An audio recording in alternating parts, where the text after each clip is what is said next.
Boris Johnson has finally spoken out. He's spoken out about his legacy, about defending Brexit Britain, and about his one big regret and mistake. Let's go to this clip of him during a Q&A session hosted by CNN. That's complete and utter nonsense. And what you've got is confirmation bias. And I accept that people took different views about that issue in the UK and indeed around the world. And people are looking at the data ever since to see what happened and what it meant. Actually, if you look at cumulative growth in the European economies, 2016 to 2022, I think Italy is about 4.5%, Germany about 5.5%, Spain about 6%, UK 6.8%, France maybe a little bit more. We're at the top end of the pack. What did you make of the mini budget?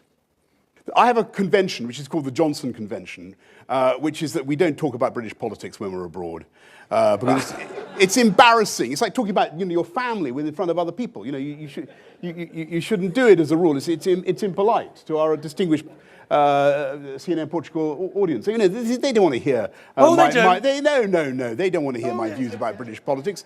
We were okay on geopolitics and Putin and autocrats and this, but now we're talking about the internal cuisine of the UK. This is a subject of delicacy. Well, I have to admire the way in which you've sidestepped it. Okay, let me tell you. I'll give you an answer anyway. I thought if you know what Richard is talking about, it was. They do. Do they? Okay. Yes. Okay. Well, it's a brilliant audience, of course. But look, there was a fiscal event a few weeks ago. What I would say about it is a mini budget or whatever. It's kind of like when I play the piano, right?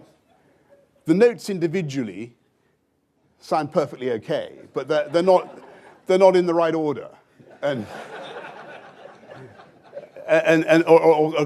occurring at the right time. And I think that's what might be my comment on some of the measures in that.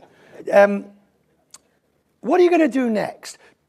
The standard question that I've heard you answer, so I'm giving it you anyway, is do you harbour ambitions to return at some date in the future? Yes. So you can give me the answer to that. Okay, I'll give you the answer, which is the one I've always given, which is that I've always said that I've said for about 20 years that my chances of becoming Prime Minister were about as good as my chances of being decapitated by a frisbee or blinded by a champagne cork or locked in a disused fridge or something. Or I can't remember. I had various other things.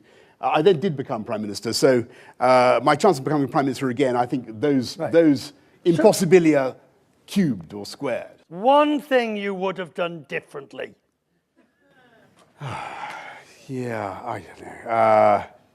There's so many things. It's an embarrassment. I'm pleased with some of the things that we did. Very pleased.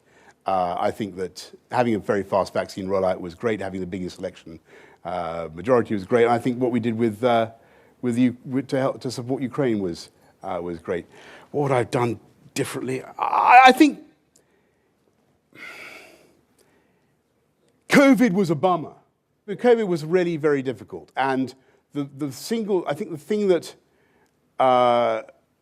we should have done, I should have done more of, is I should have spent more time talking to my troops rather than just trying to get on and manage the pandemic. And that's an honest answer. I think it was very, very difficult to try to run the country whilst we were going through this whole thing. And,